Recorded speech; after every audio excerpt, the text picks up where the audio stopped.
I'm happy to be with you here tonight. This is not the first time I come to the Cambridge Union Society. I've been here a couple times, but the last time I was here, maybe 2 years ago, when I was a little bit optimistic about the peace process. Sometimes, you know, we have, if we cannot be optimistic, at least we can be hopeful that, you know, a breakthrough might take place and we might go back to the negotiations table. Let me start with some general remarks about this conflict.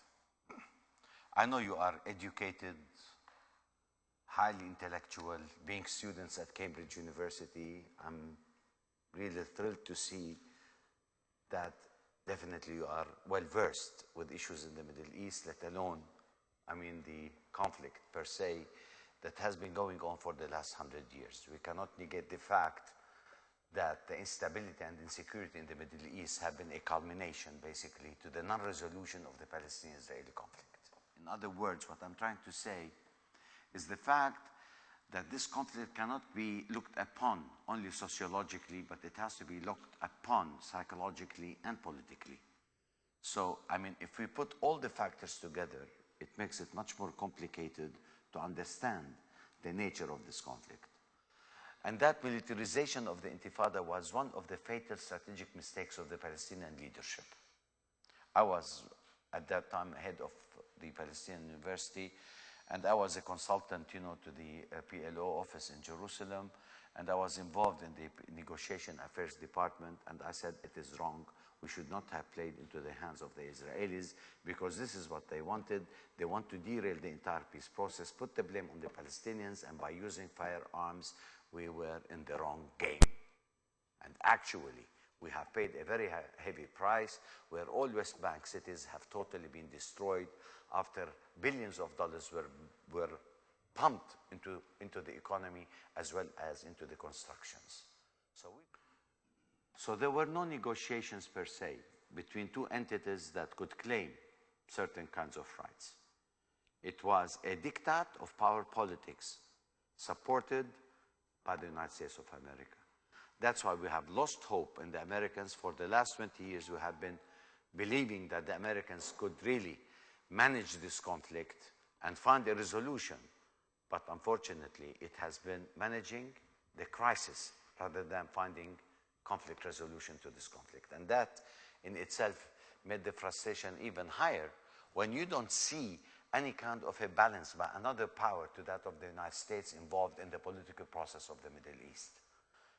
Where we have, the Arab Spring, we have all these problems, regional, ethnic, whether religious or sectarian conflicts in the Middle East. We have an internal problem between Fatah and Hamas, which makes it even a little bit more problematic for us to have a united stand, especially on the political program and the forms of resistance against occupation.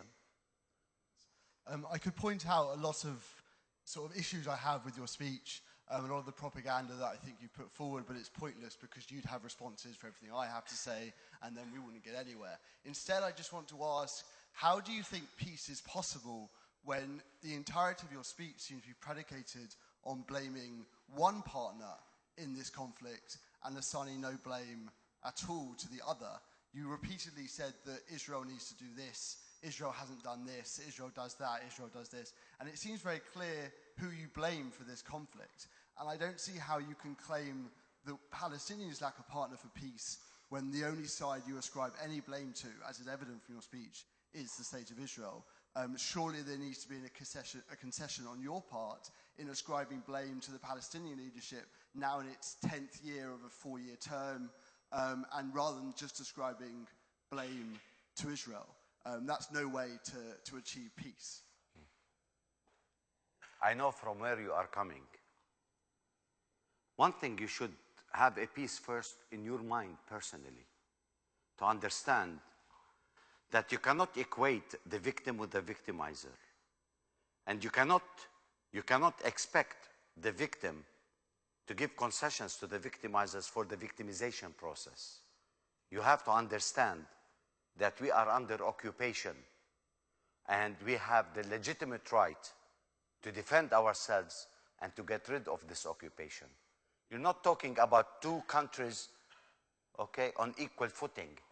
So this blame game that you think it's only one-sided, you cannot sell this political discourse anymore, because you understand that occupation is detrimental, and what occupation has done to the Palestinian people is also detrimental.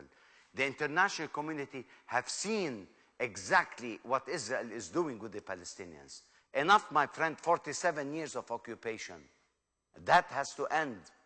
And the way to end, you are talking to a diplomat who has understood the political realities. And I'm not here at the university to give propaganda speeches. I'm stating the facts. And those facts are being known in the social media. We have to react. When we are killed and maimed, we have the right to resist. So don't you ever put the victim and the victimizer on equal footing.